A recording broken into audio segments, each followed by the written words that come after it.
জামাত এবং শিবিরকে আমার মনে হতো যে তারা যথেষ্ট পরিমাণ যুক্তিসঙ্গত কাজ করে, যুক্তিসঙ্গত রাজনীতি করে।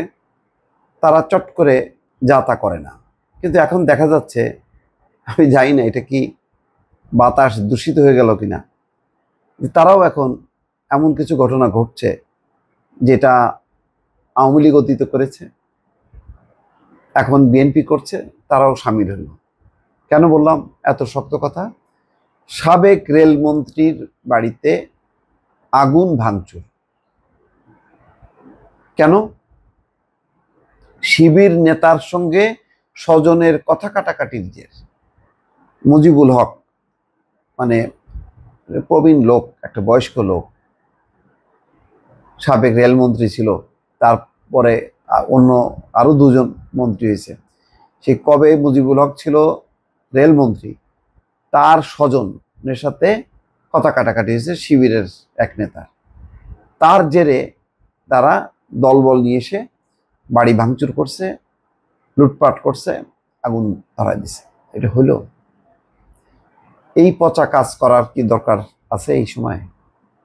এগুলি কি বার্তা দিচ্ছে? দেশে আইন শৃঙ্খলা যখন না থাকে, যখন নাকি একটা লুটেরা দেশ হয়, যখন কোনো প্রশাসন বলে কিছু থাকে না, সেগুলি হয়। লিবিয়াতে হয়। লিবিয়াতে নাকি কোনো সরকার বলে কিছু নেই।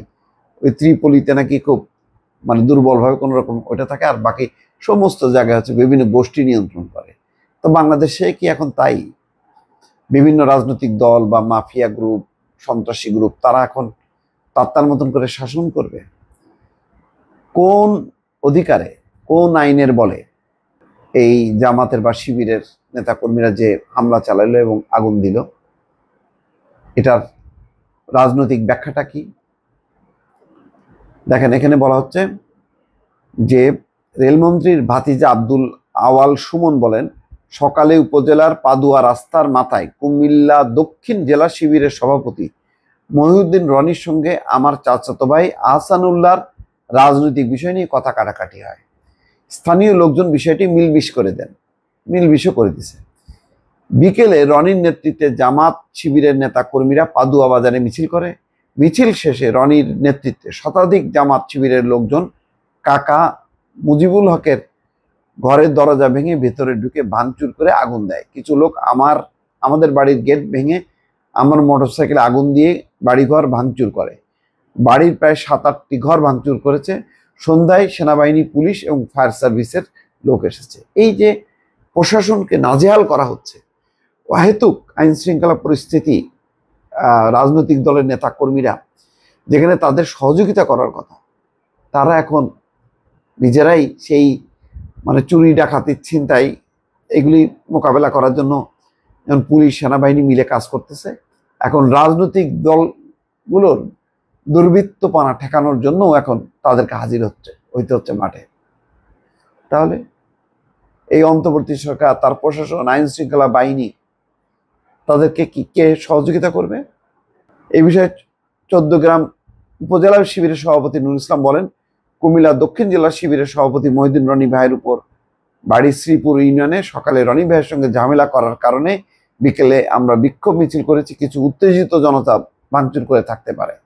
তার মানে এক ধরনের স্বীকৃতি দিয়ে নিল, স্বীকার করে নিল এরকম ঘটনা ঘটছে।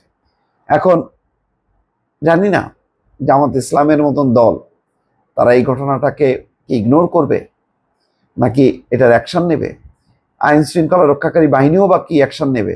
কারণ তারা তো এখন এমনি মনোবল তাদের ভাঙা, তারপরে আবার রাজনৈতিক দলগুলোর উপর কোনো স্টেপ নেবে, এটা মনে হয় না।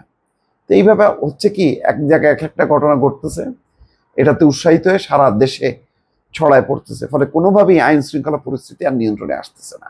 এবং এখন দেখা যাচ্ছে যে চোর, ডাকাত, দুর্বৃত্তরা যেমন দায়ী, এখন রাজনৈতিক দলের ব্যানারে কিছু লোকজনও এর জন্য সমানভাবে দায়ী। দর্শক, ভালো থাকবেন। আল্লাহ হাফেজ।